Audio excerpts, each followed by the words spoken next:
Türkmenistan Cumhurbaşkanı attan düştü. Berdi Muhammedoğlu'nun ölümden döndüğü o anlar ekibimiz tarafından böyle görüntülendi. Quand un président de la République subit une terrible chute de cheval en pleine course face à la foule.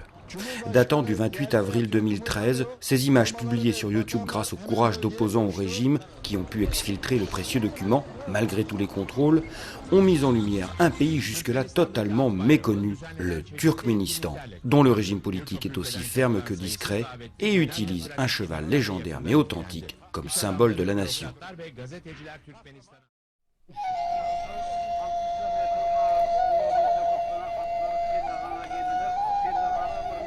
Le Turkménistan, vous n'y êtes jamais venu en vacances et pour autant France Cyr vous y amène en voyage. Nous avons tout de suite trouvé les intérêts locaux, blague mise à part, nous avons trouvé ces princesses évidemment, mais en fait nous sommes venus chercher un cheval de légende, un cheval mythique, la Kalteke.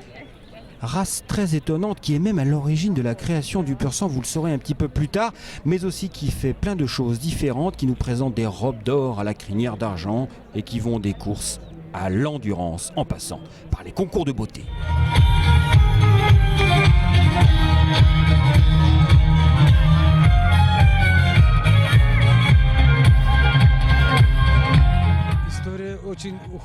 L'histoire du Turkménistan avec les chevaux remonte à des temps très éloignés. Le cheval turkmène possède de grandes qualités d'endurance. En 1935, nos chevaux ont parcouru 5000 km entre Ashkabad et Moscou à travers 3 zones climatiques, les steppes, la forêt, la pluie, et tous sont arrivés sains et saufs. Le même parcours a été refait en 1988 et cela n'a pris que 2 mois. Si l'on voyage, cela fait partie de notre histoire. En termes d'endurance, de compétition, nous ne sommes pas actuellement à un niveau très élevé, mais nous travaillons pour y accéder. Nous avons participé à des courses internationales au Bahreïn, à Moscou, où nous avons gagné, et dans des championnats d'Asie, où nous avons aussi remporté des prix. Cela tient au fait qu'aujourd'hui, notre président porte une attention particulière au développement du domaine équestre. Tout ce que vous voyez ici, c'est grâce à son intérêt pour la Kalteke.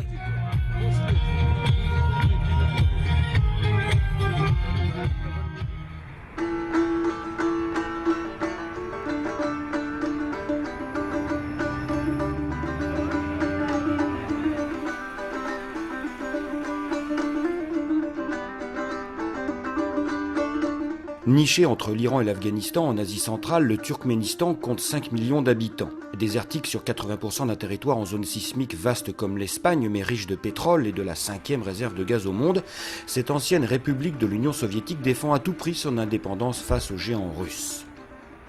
Successeur en 2006 de Niazov, qui dirigeait depuis 1991, Gurbanguly Berdi Mohamedov, dit Mohamedov, conduit le pays d'une main pour le moins ferme, mais en souriant paternellement à une population qui l'adule. Ce leader très charismatique reconstruit une capitale modèle en marbre blanc où le cheval est mis en scène de façon spectaculaire mais aussi géopolitique. Ainsi, toute la planète est invitée à Ashkabad pour le grand festival du cheval, fin avril 2013, qui comprend même un salon international.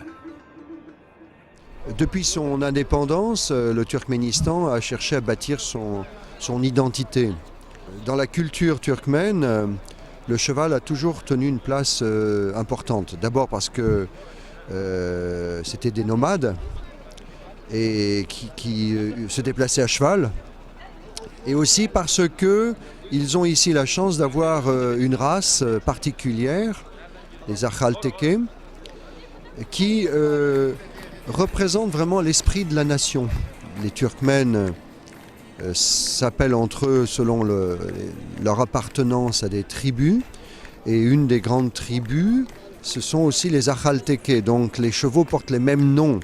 Et puis il y a un amour du cheval qui est propagé partout et qui sert de ciment à la construction d'une nation. Au 3e jour du festival, c'est le concours de beauté sur un hippodrome flambant neuf. Tout change car aujourd'hui, le président se déplace.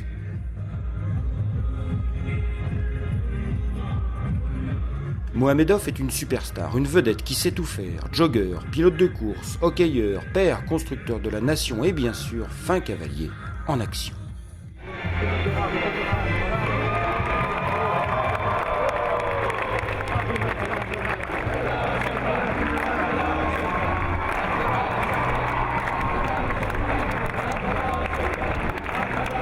Une mise en scène au cordeau est grandiose en même temps. Les enfants reçoivent des iPads, les anciens donnent leur avis. Tout le monde, en costume parfaitement ajusté, applaudit à tout rompre sous des drapeaux triomphants à la gloire d'un cheval hors du commun.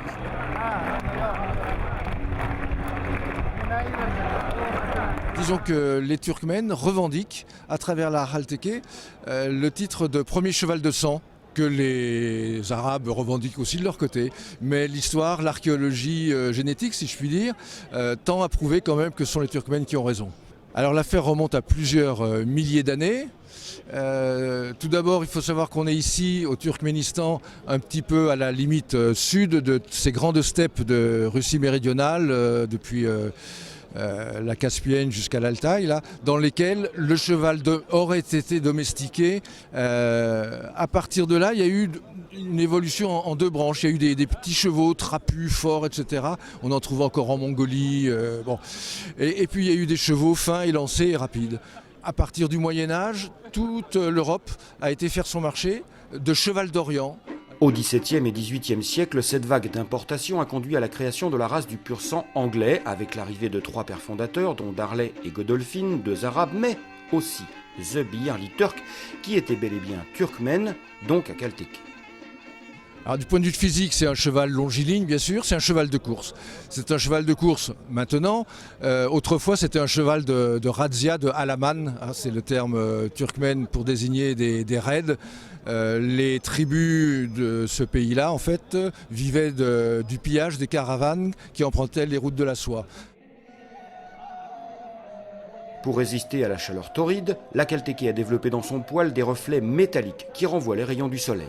Les spécimens les plus typiques arborent même autour de leurs yeux en amande une robe d'or et une crinière d'argent qui fascinent le monde de l'équitation depuis toujours.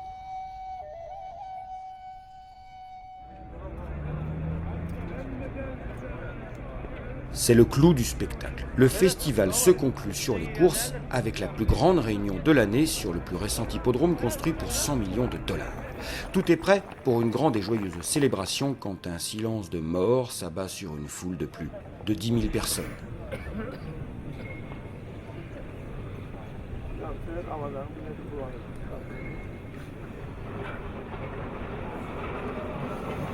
Le président est en danger.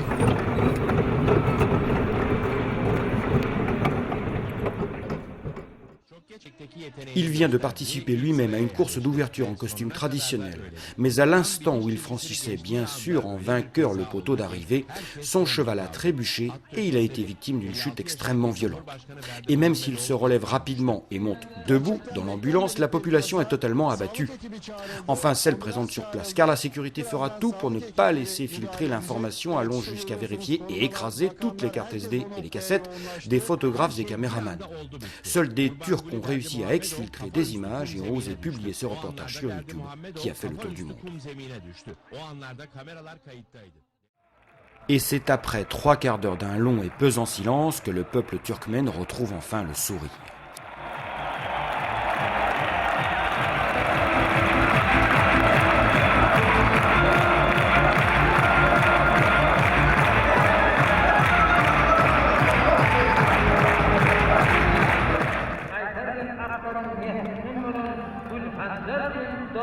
Longtemps cantonnés à une seule réunion par semaine, les courses turkmènes ont explosé sous l'impulsion de Mohamedov qui a fait construire en 3 ans 5 nouveaux hippodromes pour porter le nombre total à 8.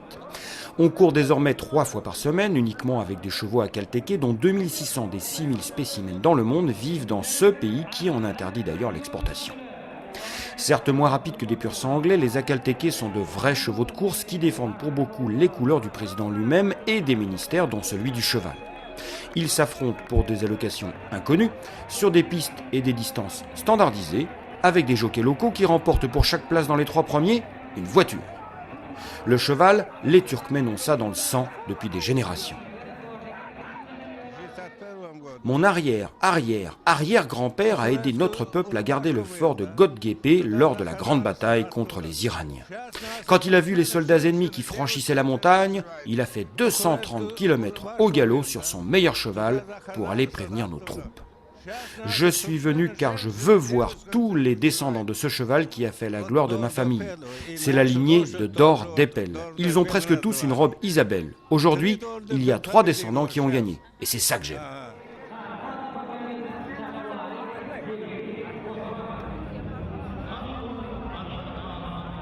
Si tout peut sembler exotique dans ces tribunes, on y retrouve tout de même un groupe de fans qui sont finalement les mêmes dans le monde entier, dénotant au milieu d'un ordre parfait, les turfistes, qui ne jouent pas tous aux machines officielles.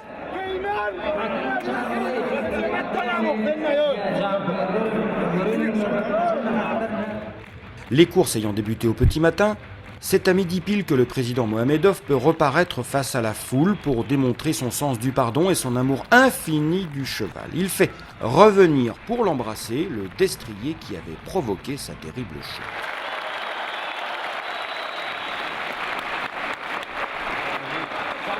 Le vainqueur de la plus grande course de l'année, Toili Babayev, en selle sur Dalbediou, sous la casquette bleue de Mohamedov, est couvert de trophées en plus des clés de la plus belle voiture à gagner. Mais il reçoit surtout une invitation à venir monter à Longchamp de la part du président de France Gallo en personne, Bertrand Bellinguet, lors de sa première visite.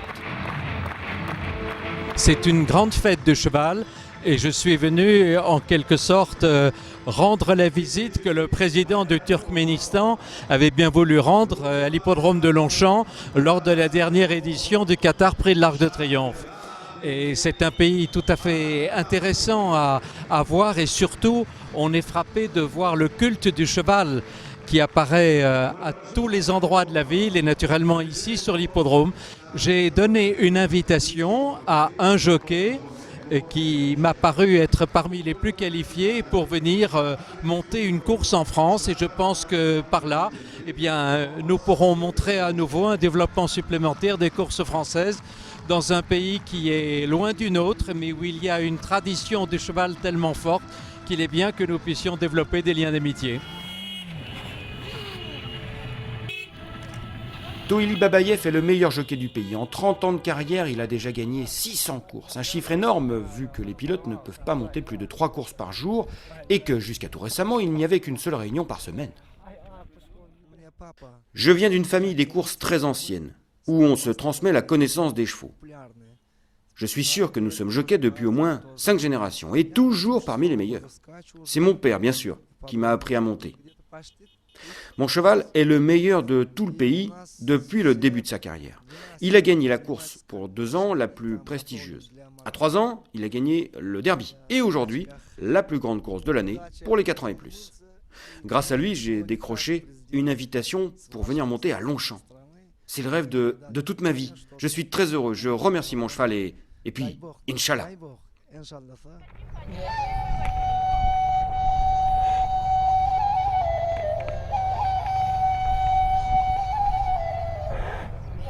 Et c'est à la fin de ce voyage au Turkménistan que nous avons trouvé le spécimen parfait de la Kalteke.